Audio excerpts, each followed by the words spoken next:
Kopa pisinawa me Salt Utah. Pia ko fie tai tai ria ki mo tolo no kotoa. Mo me mai ke tau pokala mai he fie ni. Pia mo ki mo tolo te mo toki mamata ki ai he YouTube. Pe ko Facebook ka. Pe ko pes ko ia ku loa ko honua ki na la fo. Ko ngai fei tu la lahi e tolo. Ko pau ke fie mamata ki polo kala ma whaka wiki ko ni. Te ke mauia me ngai fei tu ko ni. Ko kore ke lau maria ke ne hanga o tāpa ki nāu ko hi ko ngahi mea na e whai ki ai ha teu. O whikau aki mo i lau konga ko ia oi weekendi. E lava ke tokoni ki a koe i he o ako whakafoi tui mo ako whakawhamiri. Pe wheare aki ko ia te mo whakahoko i o mo ngahi api. Ke lava ke toe mahino ange pe a tokoni ngai whamatala te uwhai. Ki he ngahi whekumi mo e whakatotolo ko ia mo e whakaloloto. Aho o mo ilo o whikau aki pia mo i laukonga he wikendi. Aia koe laukonga koe i he wikendi. O ku mau ia tohi a mō sa ia wahai wani ma ki he wahe ko ia hono ua malo. Pea kua mai rewa e he siasi ai fo i te fito whakao niu ko e ni.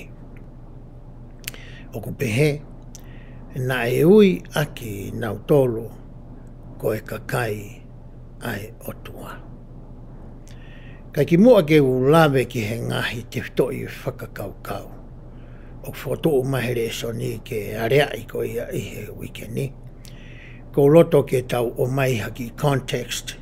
Pe ko haki pui tua.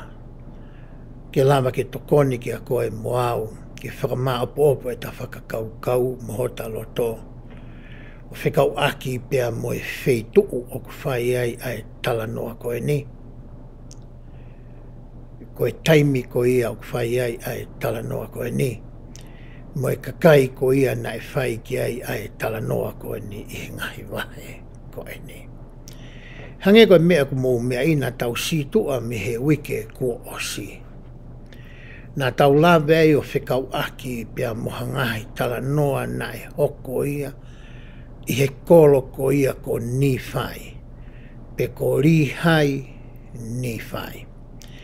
Aia koe kolo ko e ni na e tuku ie he tawha aki whakatonga. Aia koe wahe ko ia o e nofo ai kauri mana, pe mai kau ni whai. Na e nofo e kau ni whai i he tawha aki whanua ko ia i he toke lau.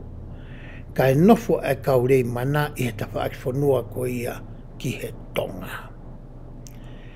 Pe hange ko ia ko mou mea i, na iai e tangata ko ia ko senifi. Na ne hau ia me wheituu ko ia whakatoke lau. Me he kolo i loa ko ia ko seila he mala. Ko ne hau ke whekumi, pe he to kua e lau e tohina e alu hake, ki he kolo koe ko ni whai. Ko uhinga ia, ko i tuu ko ia whaka elevation ni, pe ko i tuu whaka maolunga. Na e maolunga nge tuu a ni whai, i he tuu ko ia a seila he mala. Pane hau rewa tangata ia koe ni, o nofo ia i he kolo koe ni ko ni whai. Pea koe ni ihi koe ia kau ni whai na nau mui ia te ia, hono tataki mai ki nau tolu.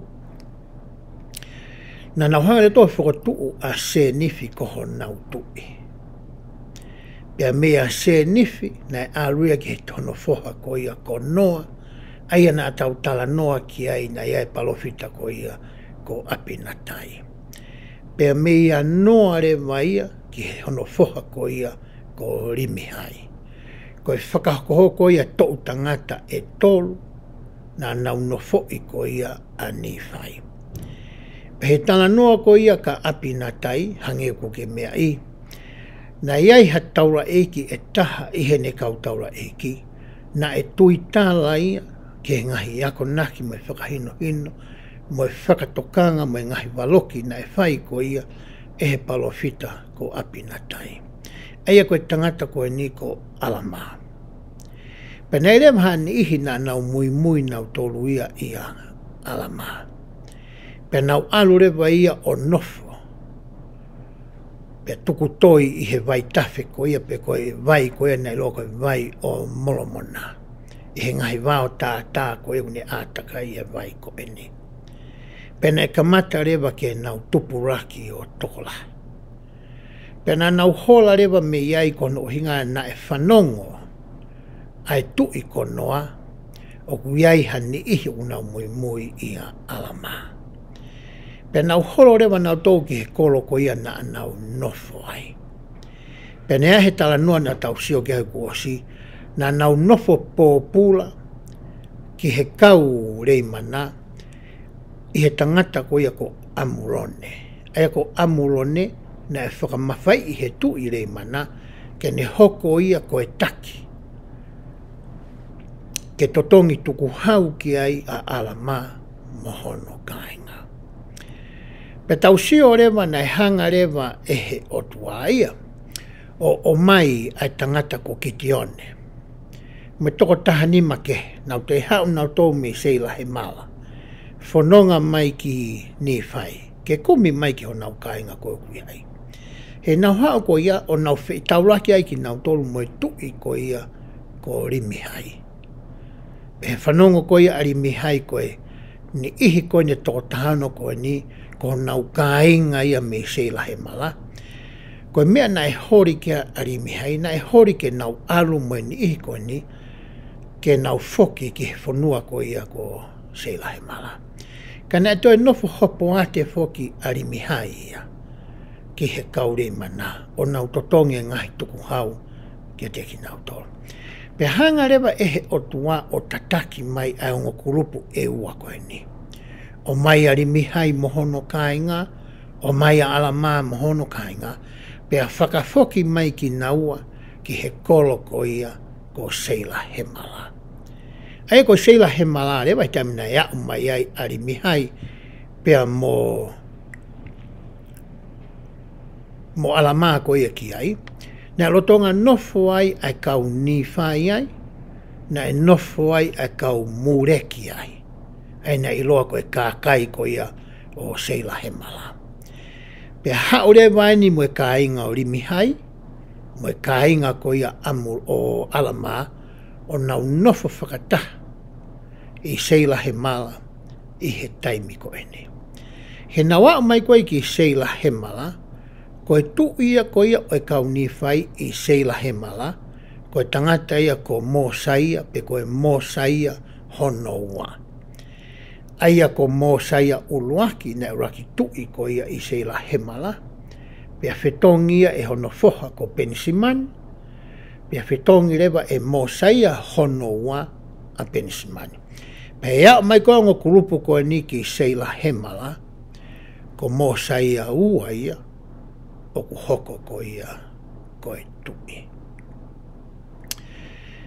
Pene hanga rewa e mō saia ko hono wa. O whakotuu rewa a Alamaa ke hoko ia koe taula eiki, pia moe palo fita ki hono kakai. E tautala noa ko ia ka mō saia uluaki, na ni hoko pe ia koe tui. Pia ne toi hoko pe ia koe palofita i taimi tatau. I taimi nai whitongi ai koe ia e Pensimani, nai hoko pea Pensimani koe tui, hoko koe palofita. I taimi koe nea amai koe kia Alamaa ia mo mō saia hono wa, ka matarua ke tau sio ai mawahe, pe koe mawahe koe ia ai siasi, pa mehe pure anga. Ku kehe rewa ai pure anga ia ai nai tui ki ai a mō saia ua. Kai hoko rewa Alamaa ia koe palofita mo i taula eki. O ne hanga whakotuu ai siasi i seila he mala o hange pe ko ia na ane whai lorotonga e nau nofo ko ia koe he vai ko moromona mo i nau nofo haisia ko ia ki he kau leimana. Koe tuunga lia whakapolitikare, mo whakasiasi, mo whakalotu, i he taimi ko e ni i seila he mala.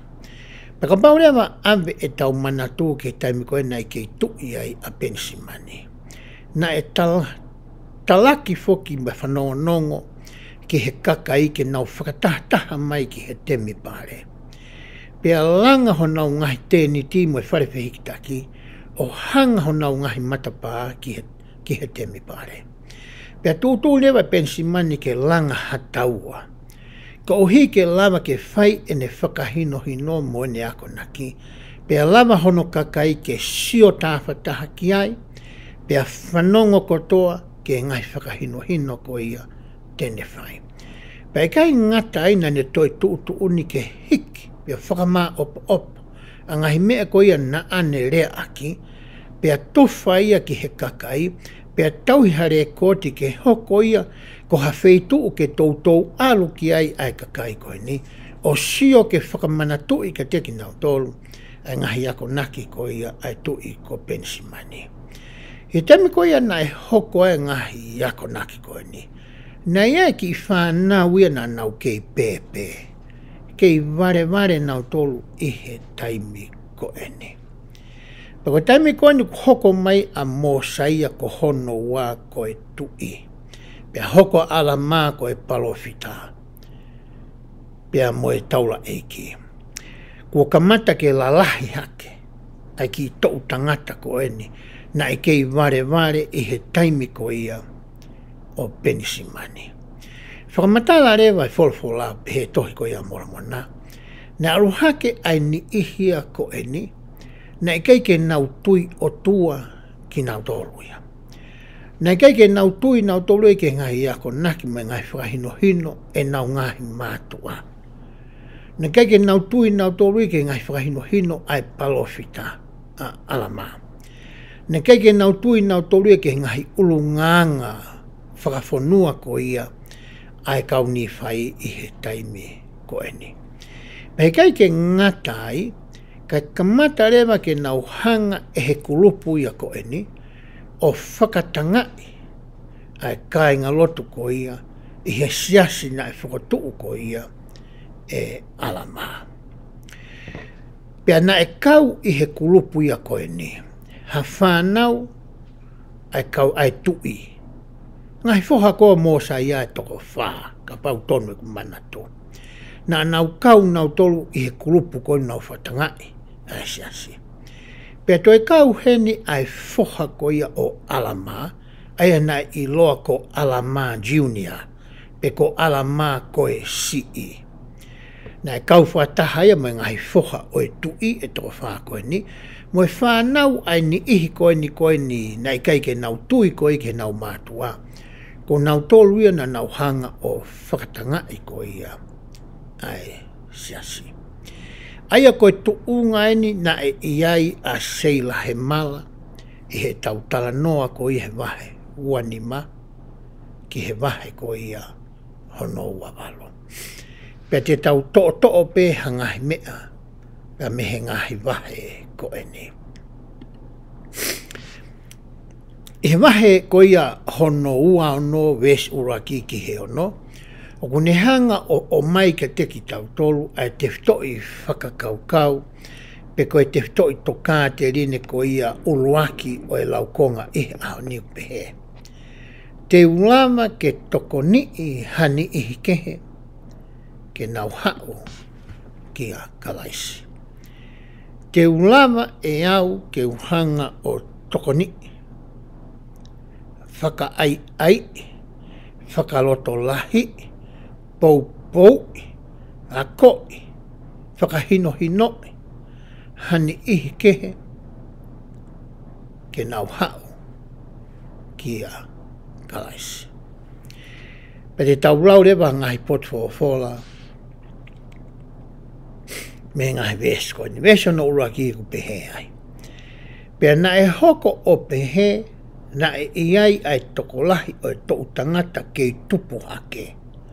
Aia, na i kai whaamahino ke teki nau tolu, ai ngahi whola, ai tui ko Pensimani.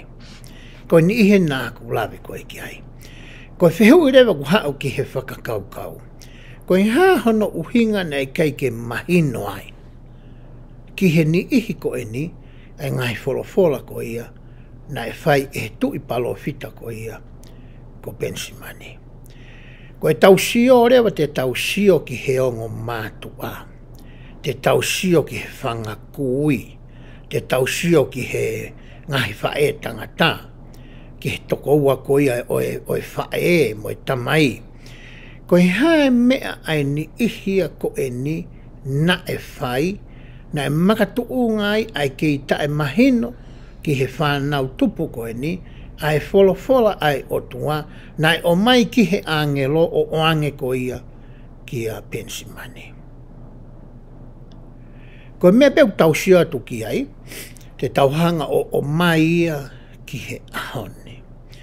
O ku tokolahi ai whanau ko ia ka inga lotu ai seaso sisu klaiso kau maringa ki moini.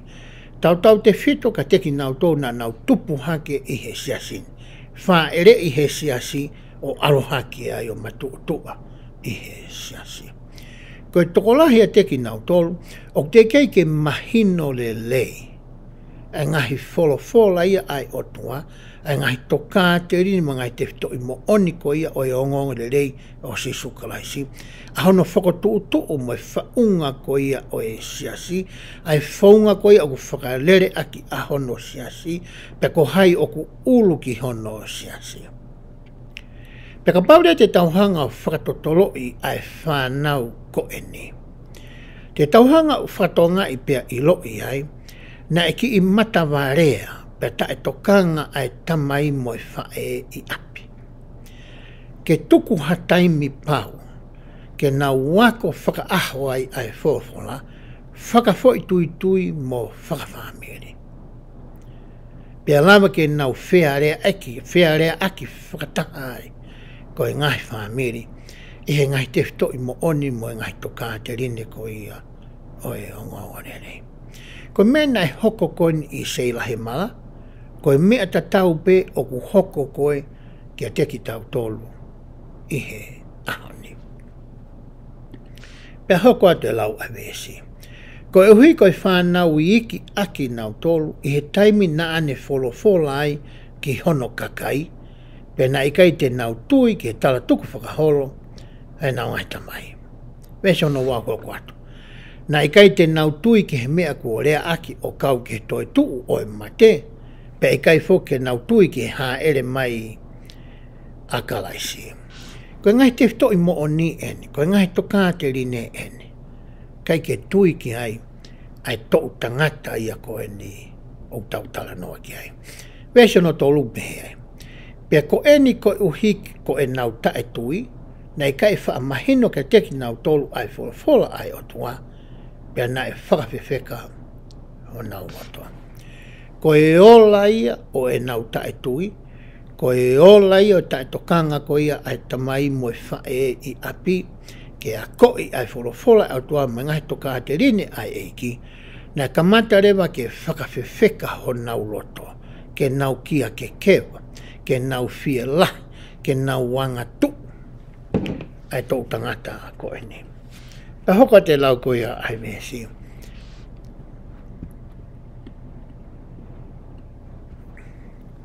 Pena ikai te nau fie papitaiso, pena ikai te nau fie kau ki he siasi. Pea ko hakakai mana mawahe aki nau tolu i e nau tui, o nau nofo pe he ai pe, i ho nau tuunga whakakaka no, moanga hala ia, he na ikai te nau fie ui, ki he eiki ko nau otua. Ko mere mana e hoko, na iere fo i kulupu ia ko e ni, ai kakaia ko e ni, ne kai ke nau loto nau tolu ke nau kau ki siasi, ka ke nau tari nau toa ngai toka te rine ai eiki. Pea na nau tuu mawahe rewa nau tolu me kai ngā loto ko e siasi. Au tau sio rewa ke hanga ko ia tuu ai pure anga mo e siasi, tuu ko ia ai tuu i mo e palofita, mo saia ua pea mo alama, tau sio rewa eni, o koe ngō kurupula lahi e ua. Koe kakai i he oi me mipa o e siasi, mo e kakai o kui kai koe me mipa ki nau tolu o e siasi. Pea hoko a te whumatala e vesi o pehe. Pea ko eni i he lotonga ai tui a mo saia hono wā. Na ikai ke au honau tokolahi ki hono waiwa o kakai o e o tua, ka koe tupu i he ngai wheke i ke i he waha au ka henga lotu o siasi, ne nau whaka au ai o toko lahayange. Kulupuke he whoke kautama koe ni. Ko mea renu hoko ke ka henga lotu. Koe taimbe ku whai haki wheke i ke i, whe loto mamahi aki, whe tae mahino aki. Ko haorewa ni ihea kou loto mamahi mehe siasi, o kau whakataha ki nau tōruia moe kulupu ko ia, o ku nau whakawhepaki, pe anga tuu ko ia ki he siasi. Pe hoko atu e lau ko ia avesi. He nai hoko o pehe na nau kākai ai toko lahi, aki e nau ngahi rea whakaheke heke, aia na e kau ki he siasi. O nau whakatupu ai a e nau whai ai ngahi anga halala. Ko ia na e hoko ai o aunga ke waloki e he siasi, aki nau tōru na e whai anga hala, aia na e kau ki he siasi. Ka mata rewa ke hanga he ni ihi ko eni, i he ngahi olo poto me ngahi rea whakaheke heke. Na a nau whai, o toho aki i mai ni ihi me ka inga loto e siasi, ke kauwhataha pia moki nau tōru. Ko mea rewa na e fie mau ia, na e fie mau rewa ia ke whai ha whakakaukau pe ko hangau e pe ko ha tuutu uni, o whekau aki moe ni ihi ko ia, ai te tau toki lawe ki ai i he konga ko ia hono ua e tauru. Lauko ngā i he ahoni. Ka ko mai e he whakakaukau koe ni, kia teki tau tolu i he ahoni. Pe oku whē rewa koe pe amoao. Ki mua koe ke tau hanga toko ni i hani i ke. Ke nau hau koe ia ki a kalaisi. Oku mahu inga au pito ke uraki whaingau a pisi inaua. Ke hau au ki a kalaisi. Ke unu au ki a kalaisi. Ke waofi au mo kalaisi. Pe toki lava rewa i he ku ngā unu koia o ofi ki a kalaisi, ke whenga i hoku hoa mo e whānau, ke nau whai ai mea tatau. Ko whakamooni koia ki a kalaisi, mo e ului koia ki a sisu ko e kalaisi mo e tua ko e tamai, o koe ko whainga mea ku lava ke whoaki ki a tāke. Ko ha mea tokua ke lama e he tamai mo e whae o whoaki ki he whanau. O hange koia koe whoaki o e ngahi koloa o e mo ui koe ni. Hange koe ngahi api koia he whanua motua. I taimi mārolo e tangata iki ku aru mei ai ki he whakalahi. O kai ke lava ke whoaki pehe. Ai whakamooni mo e uruia koe ki he otua. Koe mea kua pau ke whai whakafoi tui tui hia. Pea ku lava re waia ke whai whakafoi tui tui. O ka pau e hanga e he tangata mo e whiwhine, o nā ako whaka aho ai wholofola ai eiki, o hange koia ku o mai i he laukonga koia hau o mui mui i he teo.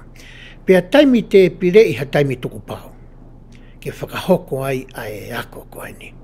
Pea ka pau rewa e whai mau, pea tuu mau, tuu tai ariaki, ai tangata mo e whiwhine i hono lau koia o e whofola, i he aho takita, i ha taimi lahi. Koe toki taimi re wai au whakatupulaki, ai whakamooni moe tui, ke he otua koe tamai, mahono alo koe ko sisukrasi.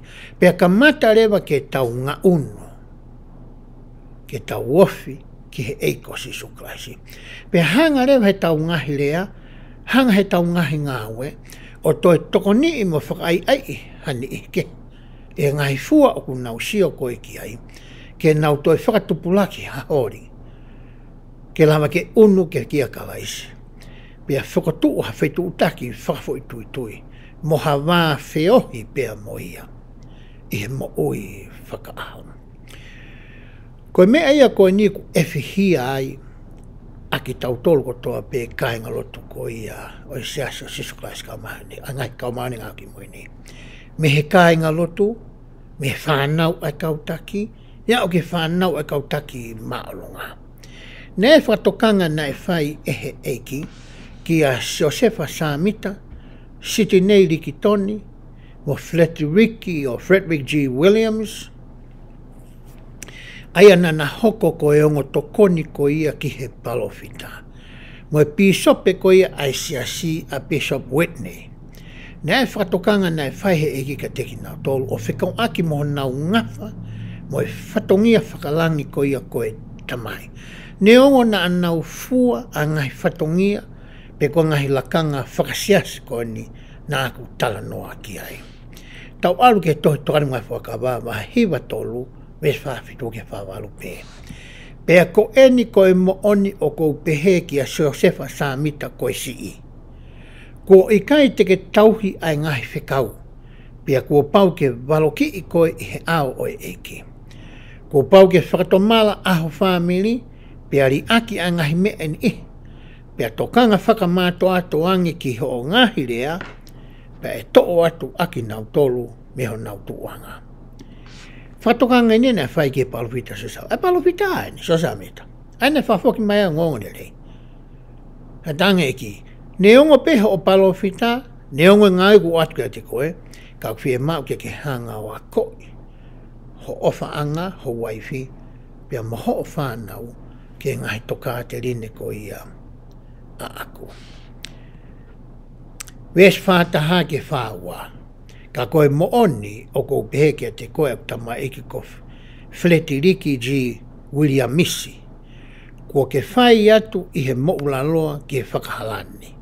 Ke whakahalaiani. Ko oi kai te ke a koi a ho o whanau i he māma moe mo oni o whakatatau ke ngahi whekau. Pea ku kei mau e toko taha anga ko vina ai mālohi kia te koe. Pea koe mea eni o tupu ai ho o whaingata ia. Ko toko ni palofitaani. Toi whai kia e whatokanga ko eni. Ke a koi a ene whanau. Hoko te lau ko ia ai toka te mga whakawa. Koe mo oni o kou pehe ke ku tamau eki ko site nei riki toni. Ko i kai te ke tauhi i he ngahi me e nihi ki he ngahi whekau, o ku kau ki he ene whanau.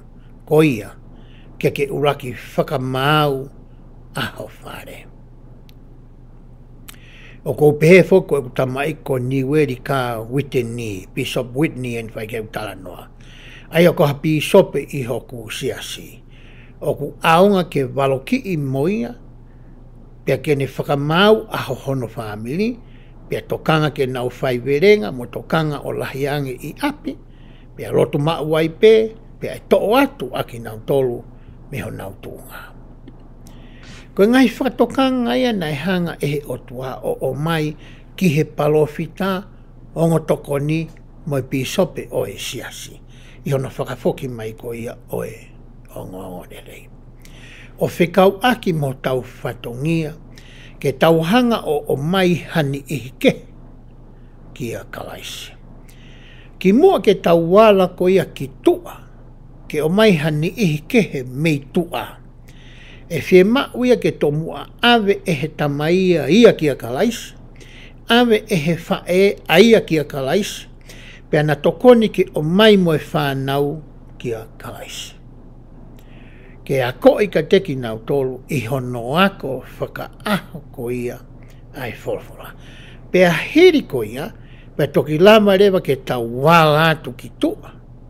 Me he siakare ko ia o ho tau ngahi whamiri ke o mai mohani i kehe ki a kalaisi. Ko i harewa whekau mo e tuutu uni ai otua ki a koe tamai pea mo e whae. O whekau aki mo tau ngahi whatongia ko ia ki he tau whanau ke o mai ki e nau tolu ki a kalaisi. Pē he tohi tokai mga whakawa. Wahe hono walu ves hono wanima. Pea koe taha, ka pau o ku mau ha whanau e haongo mātua i Sayone. Pe iha taha o hono ngahi steiki, aia kua whakato'o, aia oku i kai te nau wakoi aki nau tolu, ke nau iloi ai toka te rine o e whakatomala, tui ki a kalaisko e alo o e otua mo'ui, Pea moe papi taiso moe fuaki o lau maarie ma oni e hiri faki o ni ma. I he taime ku nau tau walu ai, e i he ulu o e mātua, ai anga hala ko ia, ai whanau. Koe tūtu unia na e o mai e he otua i he ahoni. Ki a koe, pea moau, i he tahoko koe tamai, moe whae, koe ongo mātua, ki he whanau ko ia ahono siasi. Ke tauhanga koe ki a teki nau tolu. Ai ngahi toka te rine ko ia o e hongonga rei. Tau te whito ke he uraki te whito i mo oni ko ia o e hongonga rei. Ko e tui whatomala papi taiso. Mo e mao e mea fuaki o e lau maari e maa oni. He ka pau hei kai ke ta whakahoko ene. E kei e he otua ki a koe pia moau. A hota lakanga tauhi ko ia ko e tamai. Mo e whae ki e ta whanau. Ko roto ke u whakaosi aki ai lau koea nai whai e Josefa wha Samita. Nane pehe ai, taha ngahi whonga te tau toni e tau whanau ke nau hau ki a kalaisi, koe tā hasi pinga mā oni. O ku mau kōrenga ke ngahi mātua ke tā hasi pinga o e anga tonu i he nau moui, mea whakatahai mai e nau whanau ki o nau tapa aki, o a koi ai ongongo rei ka teki nau tolu, i he nau e whiawhaka whamiri, i api pia mai ngahi taimi ke he. To oeni me ngahi ako naki ko i a kaupalo whita. Ko e tau tāhasi pinga lelei. Kai ke ngata he tau wako whakaaha whorofora, kai tuku ke sio e whanau ke tau hoko ki tau tau ko e sio ata. O ku whakaasi pe whakaata lahi atu ai. Ai ngahi toka te rine koe me ngai teftoi. Teftoi mo oni. O ku tau whenga koe ke ako i ka nau tolu. Hange koe ni. Ka pau tau whenke ako i ka tiki nau tolu. O te mounga ake rea kape pe koe rea koe. To tonu ke ua ngau eki e tamaia moe whae. Ai rea ta tau. E he na whetu utaki ko a nau koe husipāniti moe waifi pe koe tamai moe whae. Tau te whito ki api pe hatoi whetu ke. Ke whanongo e whanau ia, o ku kehe fo i mea whai e he tamaia moe whae, me fo i mea kou na whenga koe, ke ako iang koe ke kinau tolu. Ka pau kua koe ka te kinau tolu ai whai to tono. Pea sio e whanau ia, o ku ala maa mea mo te to o maa mea me kau ngā api. O kai haasi mai me kau ngā api. Ko harea mea whenga mea utau a koe koe ke whanau. O ku kehe mea utau whenga ke nau whai ia, mo mea ku nau sio mai koe utau whai. Ko hingai fo matala koe a Josefa wha Samita. Ke tau hoko, ke taha si pinga le lei ke tau whanau. Kono wana ane pehe. Ka mata hono a koe e whanau i he nau kei sii, lo ke kei eki. Hei kai ha taha e fuumawe ene ka mata tauhi ai eki. O ku mui a ka kai kei talavou, i he ako naki a e nau mātua. Ko ki tamasi ina e a koe, i he mā oni, talu hono wha erei, o ku ngari e mui i he mā oni, mā waipe. Ko e ngahe urunganga lelei, o ku whaingofua ke whau, mo whaingofua ke mui ki ai. Tau kamata e nau kei eki. Osko hono tāpu e kina ki nau tolu. Tau whakasio taimi. Tau lama ha whainga maarie. Whakotuu ha taimi te pire. Ke kamata ai honohi, mono whawhanga whakalau maarie koia e tau whanau. Ko hinga ke nau arohake koe o whakahoko e papitaiso, pea teu ke ngahi o wau kehe koia o e whakamoui, lo tonga e nau whanonga i he hala koia o e whakawa, e la mai ke nau whakotuu, ha wā whiohi whetutaki, wā ofi au pito, mo e eki ko siso kaisi. Pe hanga rehe ngahi whakawa te nau whai, o hai pia no o ki nau tolu, ki he eki. Ko e ngahi whaungai te tau lama ke o mai eho tau whamiri ki a kalaisi. Pea hiri ko ia pea tau tokoni rewa. Whakataha mo ni ihi koe kuiu i koe kau whaiwhi kau taimi kakato. Koe kau whaiwhi kau whakau ward. Koe kau whaiwhi kau tokoni. Pe koe service missionaries. Tau whenga rewa ke tau ngai whataha moki nau tolu. Ke o mai hani ihi ke he. Ki hono siasi. Ko te whtoi whakaukau hono wā oku pehe. Oku whenga ai kautamau e ki anga tonu ai otua. PJ Fasiaga. Mo kataki be te tatana mai ku telefoni. Ka ku koe whoha ta mai ka kai ne ilo tonga lere e tau laivi. Whakaukau ko ia hono wā oku pehe. Oku whenga ai kautamau e ki anga tonu ai otua. Ke whai hono whina ngalo. Ka pau te ke whakatoka ngai, o ko ki hanga e au o ki ririu sii, ai fo i te whtoi whakaukau ko ia hono wā, me he ririu ko ia o ku whai ko ia, i ho tohi resoni. O tohi resoni au pehe i ai. O ku whenga ai kautamau e ki whai verenga ai otua, ke whai hono whina ngalo. Ka kia te au mahalo o ku lele yange ai fo i whakatonu rea ko eni. O ku whenga ai kautamau e ki anga tonu ai otua. Ke nau whai a hono whina ngalo. Pea ku o mai rewa ngahi vesi ko eni, ke tau sio ki hei ke tau lau ko toa tau tolu ai u vesi ko eni. Te tau kamata me vesi hono o nou pehe ai. He nai hoko o pehe na anau kāka i ai toko lahi. Koe kurupu e niko na nau wanga tuufa pe paki. Na eke nau tui o tua pe kau ke siasi. Aki e nau ngahi rea whaka heke. Ai ana e kau ke siasi o nau whakatupu ai ai nau whai e ngahi anga halala. Ko ia nai hoko ai o aunga ke waloki e he siasi. Aki nau tolu nai whai anga halala. Ai ana e kau ke siasi. Pena hoko pehe nai omi aki nau tolu ki he au o e kautaura e ki lahi. Pena e tuange aki nau tolu ki he kautaura e ki e kau ako naki. Pena e omi aki nau tolu e kautaura e ki he au o alama aia ko e taura e ki lahi. Nea pui alama whakatu e sia sipa ni whatu e kau ako naki me kautaura e ki. Kau ke taura e ki lahi ia. Pehe no tana ki i mai koe ni i koe ni. Pe o mai koe ki he kautau e koe ni, na nana to o mai ki a alama. Ke ne whai e ia ai tūtua ni. Pe hoko atu e lau ko ia ai vesi ono waru. Ko eni kua tuku e he tui ko mōsa ia ki a alama ai mawhai ki he siasi. Hange koe mea nā ku tala noa koe ki ai. Tui ata pe a mōsa ia. Whakarere ia mea whakapolitikare. Whakarere ia nofo whakasosiare, society, mea whakaekonomika, mai hafu e ngahi mea koe ia. Kai tuku tā whataha ki a alama ia, e ngahi mea koe ia e siasi. Pe hoka te lau e vesi. Pe nai hoko o pehe nai kai ilo e alama o kauka teki nau tolu. Ka nai tokolahi e kakai na nau tala ki aki nau tolu. Iyo, nai tuu ai kakai o whakamooni o fuulahi au pito ke na wangahala. Koe whaungai na i loi ai e he taura i ki lahi. Ka pau te tau ai me ke he tau nofo whakawoti ki he piso pepe koe pai seno i steiki. Koe whaunga te nau loi ko haniku nau hanga o tala ki i mai. Telefoni mai o talaange ki he piso pepe koe pai seno i steiki. Ko whisi na wā kune whai e ia ai whai angahara.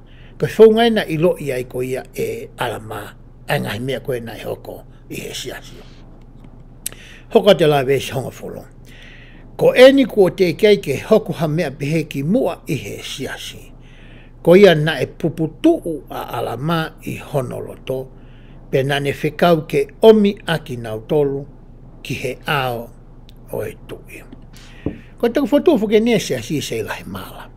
Te ke hoko ha mea pehe ia, ke toi mawahea ka inga lotu nai o si siasi, o nau au ki nau tolu ia o whaiangahara.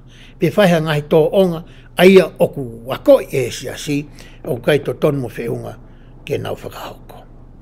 Tok sio ala maha mea pehe. Ko mea rene whakaukau kia ala maha ia, whewhe ke uhangau ave ni ihiko e ni kia mōsa ia, hono wa aia koe tui ia o se lahi mala. Hoka te lai vesi. Pe nai pehe ke he tui, wakai. Ko eni ai nihi toko lahi kua mau omi kia te koe, Aia kua tarata ala ki e hoku kāinga. Io, pia kua ilo aki nau tolu i he nau whai hangahi angahala ke. Pia kui kai te nau whakatomala me nau ngahi angahala. Ko ia, ko mau omi aki nau tolu ki ho ao, ko uhi ke whakamaui aki nau tolu o whakatatau ki he nau ngahi hia. Hangarewa ala maa iu kai whake mahinu kai puka hae meu tonu ke whai. Hangarewa awe ki kulupu koe ni, awe eia ki he tui ki a mōsaia. Hoka te lai vesi. Ka na e whola e he tui ko mōsaia ki a ala maa. Wakai e ikai te whakamaui aki nau tolu. Ko ia, o ko tuku atu aki nau tolu ki honi maa ke whakamaui. Pea ko eni na e toi puputuu a e loto o ala maa. Taim koe na e whakahoko he ni ihi koe ni e nau whai anghala. Whainga tā ia ala maa. Puputuu whakaukau ala maa. Kake ni loi puha mea whai. Ko ne whakaukau le rei taha ke awe ki ni ihi koe ni ke tui ko ia. Ko mōsaia. Tāna mai mōsaia ika. E toi whakafokia pia kia te koe. He kui kai koha nau mau e nau tōruia ai lao oi whanua. O ku nau mau e nau tōruia ai lao ko ia oi siasi. Ai lao ko ia ai otua. Pea ko koe koe palofita, ko koe koe taura ikilahi, ko ho whatongia ou ke hanga whamau iki nau tō. Koe tangoe na toi whakafoki mai ai e mōsaia ni ihi koe ni kia alama. Toi āsinga ai e puputu uia, moi hoha asia whakakaukau a alama, kei peke mahino leikia te ia, koe hā koa e mea tene whai. Pea hoko te lau vesi. Pea nāne alu o whehui ki he eiki, pe koe hā ai mea tene whai i he mea koia. He nāne mana wahe te ria, na a iloange ko ne whai tae totonu i he ao oe otua. Ko mea pena hā mahino mai kia alama. Kua pau ke uarua whehui ki he otua. Heu te kei ka tohi whakahino hino ia. Te kei ha whamatalai kua ne o mai, ha mea e whakahoko ki hani ihi peheni i hono siasi. Ko hinga nane viritaki ai ke aro whehui ki he otua, nei kai ke loto alama ke whaipe a hono loto. Ke whaipe e ne whakakaukau. Ke whaipe a hono poto. Ke whakahoko pe a e ne tuutuuni whakatangata. O whekau aki moe ni ihi koe ni. Ko hinga ia koe o te whito koe hono wa. O ku whinga mau pe ai kau tamaio eiki anga tonu ai otua. Ke whai pe whakahoko a hono whinangalo. O kai ki hatai me te nau hori mo whinga ai ke whai pe ho nau loto. Ke whai pe e nau tuutuuni. O tatau e pepe e ku whakawa e ihe ha. Ko mea ku nau whee mau e ki nau tōruia, ke whakapapau. Ko e tuutuuni ku amanaki ke nau whai, ko e whinangalo ia oi otua. Pea hoko atu e lau e ngai vesi. Pena hoko pe hiri e ne whakahaha ke hono lau maari e kotoa ki he otuma, na e ongo mai ai reo o e ki o wholafola. Pea bau whatonga i ku albeme vestapa a rau ki he wawalu. Hangarewa e kia o mai ngahi tāpu aki kia alama. Ngahi mea ke he ia, o i kai koe mea na e kore koe kia ia alama. Pato hoko rewa i he vesi wawalu ia, ai tuutuuni koe ia, na e whai e he otua, nane pea. Ko ia o kua pehe kia te koe. Ko ia e kai tene whanongo ki hoku reo. Oua na a mou mau ia i hoku siasi. Pea ko ia e kai te utari ia i he aho whakaosi. Tako me hoko ke ni ko ia. E whemau ki nau tolu ke te whakamawahe. To apito ki nau tolu ia. Pa me he siasi. Pea hoko atu e lau ko ia ai vesi. Ko ia kou pehe kia te koe alu. Pea ilonga ia e whai anghala kia te au. Ke whakamau ia o whakatatau ke ngahi angahala kua ne whai. Pea ka pau tene vete e ne ngahi angahala iho ao. Pea mohoku ao. Pea whakatomala i he mooni o honoloto ke whaka more more i ia pa te whaka more more i ia whoki. Whikau e o tua ki alama ko koe te ke whai ko ia ai whakamau. O whakatatau ki he whihālaki mo e tō nou, mo e tae tokanga, mo e whaianga hala ko ia, na e whai e he me mipa ko ia o e siasi. Pea ka pau rewa te ke sioku nau whakatomala.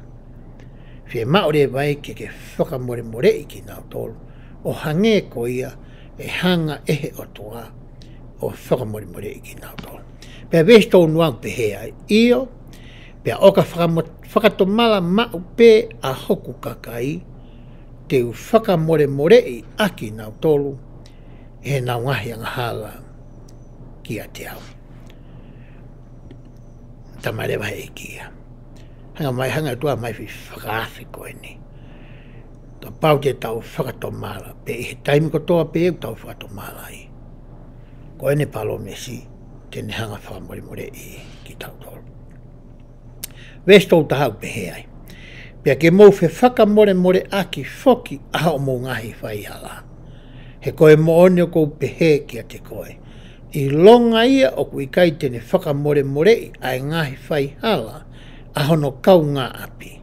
O kane ka pehe o kune whakatomala, kone whakatupu hano whakahala ia i ia.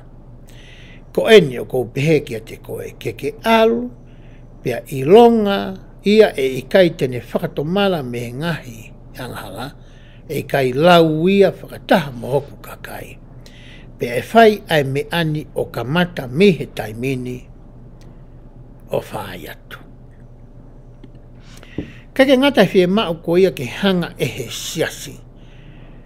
Moi o tua whakamomore ni iko ni, o whie mao e tau nofo whakakai ngā, whakawhamiri, whakakai ngā loto, ke tau whie whaka more more aki. Pe tang lewa o tua ki a alama, koe me ente ke whaka ao ngā i mihe taimini o whaai atu, o ka pau te ke toi whetau laki, mua whahinga ulu ngā anga pehe, mehe kāinga lotu ko ia o e siasio. Vestou tō lu pehe ai. Pena hoko pehe whanongo a alama ke ngai wholofolani, na ne tohi ia koe uhi ke ne mau ia. Pe ko uhi ke ne lawa ke whakamau a kakai o e siasi ko ia, o whakatatau ke ngai whekau ai o tua. Pena e hoko pehe nai alua alama o ne whakamau i, aki nau tolu aia kua ilo lolotonga e nau wangahala o whakatatau ki he wholofola ai eki. Hangarewa ala mai o hiki whakamā opo a ngai tuutu uniko ia nai mai e otua. Hangarewa ni haki tohi tuutu uni ki hoa ki e siasi. Ki hono whakarere o e siasi, ki hono whakamau i koe ki nau tolu o ku nau whai angahala lotonga e nau hoko ko ia koe me mipa o e siasi. Tōni mau pehe ai. Pea i longa aki nau tōu na e whakatomala me nau ngahi angahala mo vete ia, na ne lau aki nau tōu whakataha mai kakai o e siasi. Pea i longa aki nau tōu na i kai te nau fie vete nau ngahi angahala, mo whakatomala me nau ngahia, na i kai lau aki nau tōu whakataha mo e kakai o e siasi, pea na e tāmate i honau ngahi hingoa. Ko ki nau tōu ne whakatomala, nau tōu e whoki mai hoko me mipa. Ko ki nau tōu ne kai whakatomala, pe koe la ne tāmate i honau i uhinga ia, na e tu usi ki nau tōu pe me he siasi. E tauhanga o mai ai tala noa mahu inga koe ni ke whakahoa ki a koe pia moau i he ahoni. Koe alama ki he ta moui i he ahoni, koe pisope, pia moe pasteni ko ia esteiki. Koe whakamau ia koe o isileri i he ahoni. Koe haenga hi whaianga hana koe te ta whai. Koe ongo tangata ani te na hoko koe whai whakamau ki a koe pia moau. Kai ke hanga e he tohi amolo mona e vai ko ni o tala mai. Pe ko e ha ko e whaahinga anga hala na e fihia pe fe mo e kina ai ai kainga o tu i he taimi ko ni o alama ko ia ko e lahi. Ka kuhanga e he siasia i he ahoni. O mai ke a koe pea mau i he tohi whahinuhino whakaluku fua ko ia o e siasi. Ai ngahi whaianga hala o ka pau te ta whakahoko pe o kuta e fihia ai. E lama ke whakamau i whakasiasi ai ko ia pea moau. Ko e ngahi anga hala nu asi e tohi whakahino o pehe to kua ko e ngahi anga hala o ku fie mau ke whai ai ha whakataha arerea ki he tuunga ho membership. Ka pau te ke whai e ngahi mea koe ni pe o ku ke lotonga whai e ngahi mea koe ni o ku ei rewa ai totonu ai piso pe ke whai ha whakataha arerea pe kono whakarea koe kuohiri ko ha hopo whakasiasi. Ke wakai i ai a ho tuunga whakamembership pe o totonu ke i hoko koe me mipa o e siasi pe o toton ke tāmate i ho hingoa, pe tu usi ko ia, pe to whaka au furi ho membership pe me he siasi ko ni. Ko ngahi whaianga halane, uraki, whakapo, hoko, toho tapang mai tau whetano aki. Hoko, mo ua i he lao ko ha whakamalohi, whakaseksuare. Hoko, ngahi ko via o e whanau, pe tautopu. Hoko. Ngahi ko via o e hoa, mari. Pe koha toko taha lahi ke. Hange kono whamatala i koe na i he wahi tolu malu, poine ono, poine ua, poine wha. Hoko. Koha tō onga whakamalohi. Whakamamahi, whakasesuare, e whakapahanga. Hoko. Angahala, whakamala ia. Hoko. Pono kalafi aki e whanau. Hoko, mari toko lahi, hoko hono urunganga hono hoko, angahala mamafa lotonga hono mau halakanga, maolunga i he siasi, na koe mea taha, koe mo ua i he ngahia matea. Kai ke tau iro toke ngai whaianga hana e whahe kai ngalo tue taimi ko alama. Ko mai e siasia e otua, whafo mai ne kautaki e toi tūtū ni. Ai ngai whaianga hala o ka pau te ta whai i he ahon. Te ta mo'ula loa i ki taua, ki he whakamau ko i ai eiki. Pe hoko atu e lau ko i ai toi whainoi no. Ai a kou to'o mai ai whakaukau ko e ni e whangaha ko ni ko me ngai tau whii ai tau tau i he ahon. Ko hono ngahi ko via e whanau pe tautupu. Uraki, ko e ngahi ko via whakatua sino, pe he ai e toi tūtua ni. Whakatupu hauesia whakatua sino aki ha tā ki he sino. Oku i kai ha ngahi kafo e ni i, oku i lava o asi ki tua. Ko mea ko o mai ko heu tau siasi, ai mea ko ia ko e tā. Ko e taimpe ko hangai e tamai mo whae o tai ai whanau. O ko tau e whihia ki tau tolu i he whoihia ko e ni ko hono ngahi ko via o e whanau pe ko e tautupo. Pe e lawa ia ke whaiha whakataha a rea e he piso pe ko e paseno e steiki o whikau aki pe a moho membership ko ia i he siasi ko e ni. Pe hoko ate lau ko ia ai toi whainoi no. Ngahi ko via pe ngawe hala whakaseksuare. He kai te utoi whamatala ke mainunga kua pia. Ngahi ko via whakai loto. Pe koe emotional. Tā noni ke he emotional. Kono whakaaonga i ha ngahi tō onga moa ngahi rea ke ne wesia lahi e ongo i whakaapa pe ngeia o ha whanau pe tō topo. O whaakau heni hano tautou whakamamai, whenga ke purei, mo e whakaangai, tene tuku hifo mo whakamaa hata. E la fo ke kauai hanori aki whakaau furi. Ko e ngahi mea inu ngahi rea u tau whakaau ngai, whakaaho. Ke tau whanau. Pe hanga ngahi rea ko ia, o aie ki i tamasipo ki i tahanike neongo i maa. Kai ki hano mahu inga. Kai koe whoha ia pe koe ofifine ia oi otua.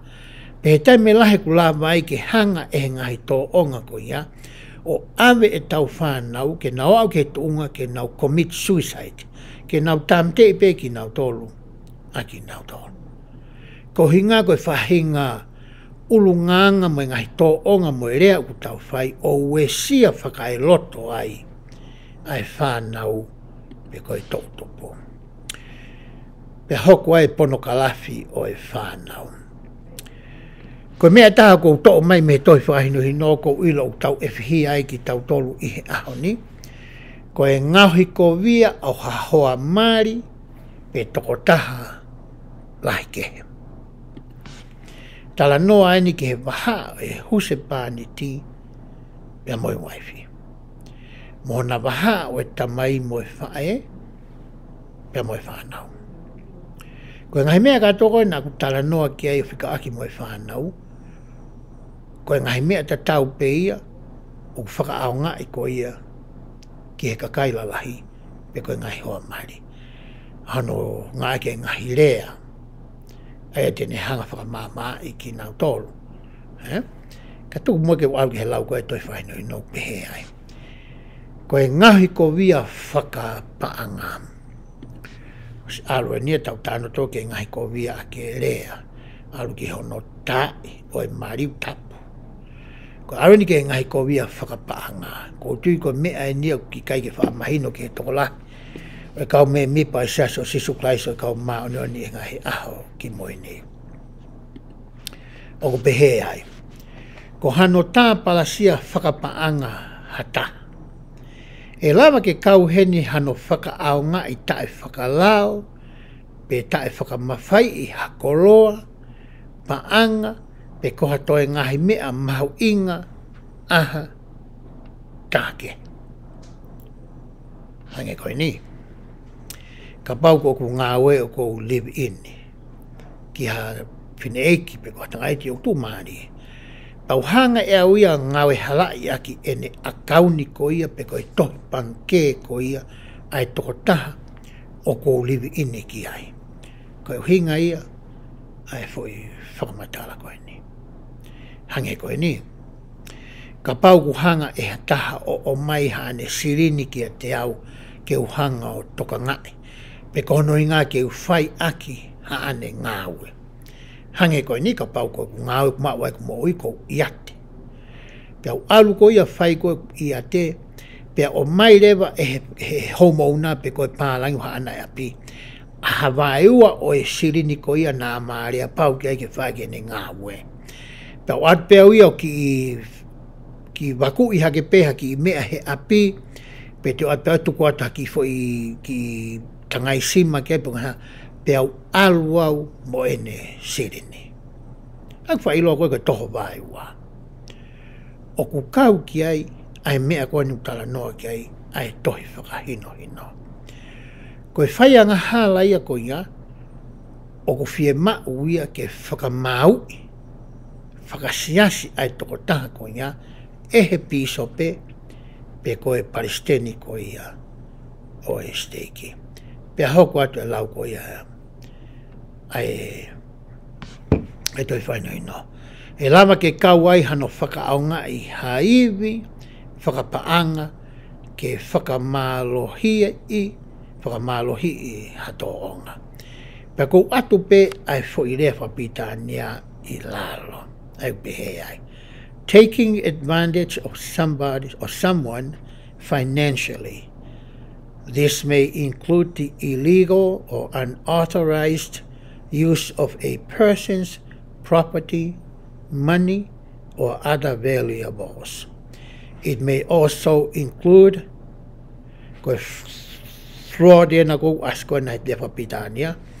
obtaining financial power over someone. O mai pe whahino whabitania ke atma me whahino whakatonga. O si mahino ngahi urunganga kehe ia koe. Koe o mai mea whakapaanga ke tauhanga i loi. E lama ke tau whakamau i ki tau tolu e he kautaki anga tonu ko ia ai otua. I he taimi ko ia o tau whakahoko ai hangahi ulunga anga o kui kai ke whiunga. Koe whakaukau koko mai he te toi whakaukau hono wā. O ku mahu inga apito ke whenga ai tamau eki ai otua. Pe e kamata pia mi api. Me he tamai, ke ne whenga, ke ne whai to tonu pe anga tonu, ai tokotaha ko ia, ke whakahoko ai whina ngalo ko ia oi otua. Koe taumu aia ai tamai.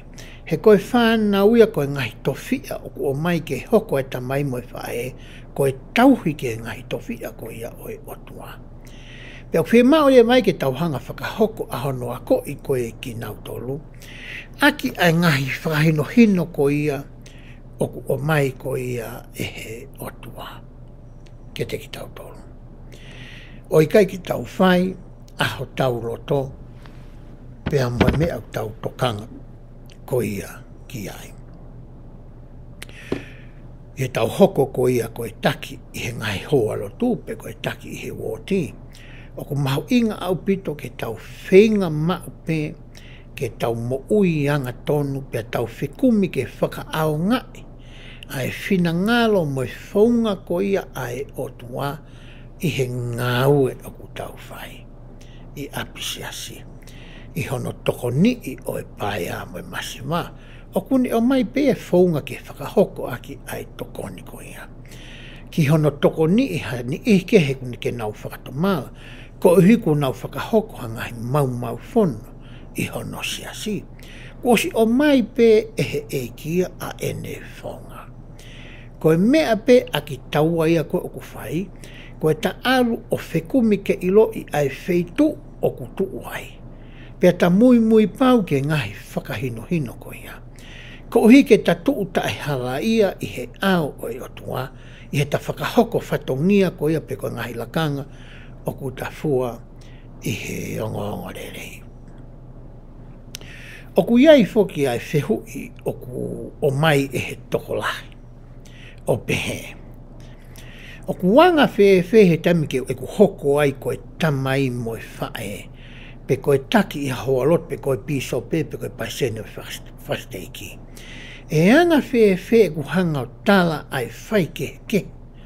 O e wei ai lau marie ma oni ko ia kia te au, i he fua whatongia o kou whai, mo e whakakau pe ia a ako, pe koe asenita pe ia a ako, pe koe mea pe ia o kou roto au ki ai.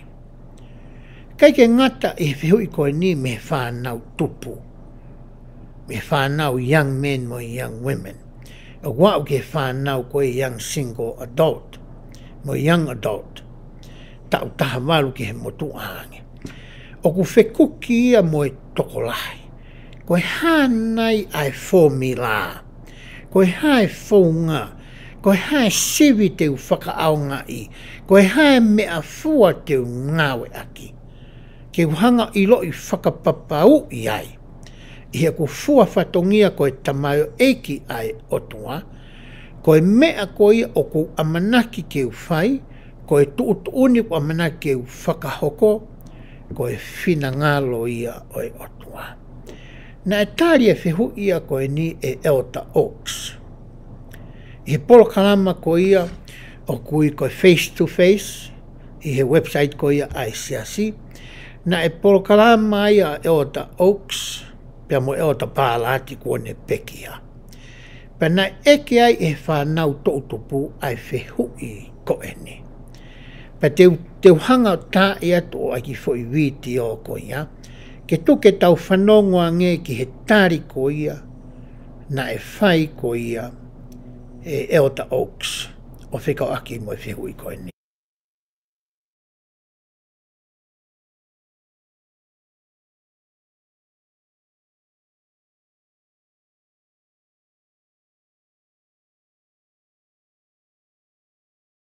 That's a big job for all of us. We all work on that. And that's why over and over you hear in conference, we ask you to be sure to say your prayers. We ask you to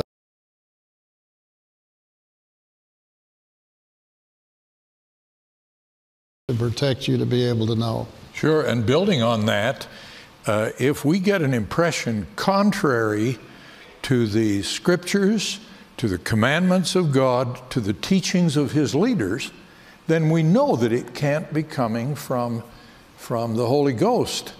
The gospel is consistent throughout. I had an experience once with some members who sought my counsel in this circumstance. They said, our parents have told us that they've gotten a revelation that they don't need to pay tithing and they don't need to attend church anymore.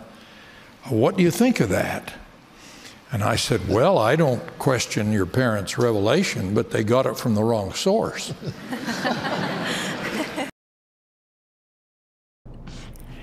Koe taria nei whai koe e Elder Oaks, te wanga whatonga i atu. Ka paure au kui ai hangahi ongo o ku ke mao. O ku whepaki ia moe wholofola, ngahi tūtuuni me ngahi whekau ai otua, pe mai ngahi whakahino ko ia ai kautaki mao lunga ko ia siasini ai toko tāni ma. Tā ku ikai koe wei ia ai lau maari mao nyoni. Koe whakakau pe ia, moe loto pe ia o koe pia moa. Pene mai ki whatātā koe ni. Ki ongo ki mātua na mai koe whemau tokoni me ai. Penan talangi nei mau e neongo mātua ana ia ai whakaha ki ewa tēnā totongi vai hongo fūru. Tokua koe whakahae koe we ia e lau maari. Koe hewhai niu nei pai o ta uks. Kai ke ne hanga ia o talangi ku ki e o mātua. Ka kohono o hingahi koe tūtūne ai o tuai mo whikau o tua ke tau totongi vai hongo fūru. Koe whakahino ko mai koe ho tau kautaki, o whikaaki moe whihui ko whikuki pe moki tau tolu, o tau hoko koe kau tamai o eiki fua whatongia ai o tua. Ka paurewa he te otonga tau fua whatongia koe tamai moe whae, hange koe ni. Lo tonga koe tamai, ka paurewa koe hori ke tai ho whanau. Koe whakahani ko o mai he toi tūtuni, o kai ke toton ke tau tai e tau whanau. Toku au ke mai koe fo iongo me lau maria ke tae. O ku whepaki ia. Pea moe wholofola, tōtōni me ngai whikau ai o tua, moe whakahino moe whare, o ko mai tau kautaki. Koe mea fua, pe koe mea koe siwia o mai ke tau whakaaongai. Pea ka pau te tau whakaaongai e tau hoko ko ia, koe tamai moe whae moe kau fua whatongia i he o ngongore dei, e ngai tuunga whakataki mua. He i kai pe ke tau whehalaki ki tau tolu i ha taimi. He kai pe ke ha taimi a whe loto mamai aki. Pe whai ha whe tūku aki. Pe ita mani ihe ki a koe. He te ke piki pe koe ki he whina ngalo koe ia oe otua. E ahoni tau lawe i he laukonga oe ahoni ki he whakakaukau e ua. Uraki, ke tau hanga ave ki tau tolu ki a kalaisi. Pea hiri koe apa tau hanga o mai hani i kehe ki a kalaisi. Pea kamata ia me he tau hoa, tau waifi, mo tau ngahimari, mo e tau whanau. Pea te tau lava ia a ke tau wako whaka aho ai wholofola. Whaka hoko e whai whakawhamiri api. Hoko koe whai take angale lei. Ia ko iki nau tō kamata me nau kei vare. Pea ka pau te tau whakahoko ia i ha taimi la. E tupu hake e tau whanau. Oku nau whakakaukau, oku nau rea, pea nau ulungaanga whakakalaisi. Pea whakaukau whaosua tū mai i he ahoni. E tau hoko koe tamai. Pe tau hoko koe taki i hono siasi. Whie mau ke tau wanga tonu. Pea whie mau ke tau whakahoko ai whina ngalo oe otua. E tau fua whatongia i api koe tamai, i api koe huse pāniti. Natalia Fizianawa. I api koe huse pāniti, pea he tau hoko ko ia koe kautaki i hono siasi. E taimi koe te tau whakahoko ai ngahi ulungaanga ko ia. Koe mea rewa e hoko, e ui ki tau tolu, koe whanau ai otua. Pea tautari i he fia whini, ai whihu i koe ia oku pehe. E anga whe haku hanga whakawhai kehe. A hoku loto, a eku whakakau, mo e mea o kou wiritaki au ki ai, pea mehe wei a lau maari. Na e tari e o ta aukiso pehe. Ka pau rewa o kui hawhahinga ongo o kuke maa, pe ko ha whakakau o ki ho atamai. Pe ko ha mea o kuke whakaamo ke whai. Ka aku whepaki ia, pea moe wholofola ai otua. Mai ngahi tūtuni, mai ngahi lao ai otua. Pea mai ngahi whakahino o mahi kau palwhita mo ui ko ia ihe ahoni. E tōtani ma. Tā oku i kai, koe we ia e lau maari. Koe we ia me wheituke. Koe mea fuwai ke tau whakaaunga i. Koe kulotu ia mo e kukore i he whine. E he wafa Sisu Kraisi. Amen.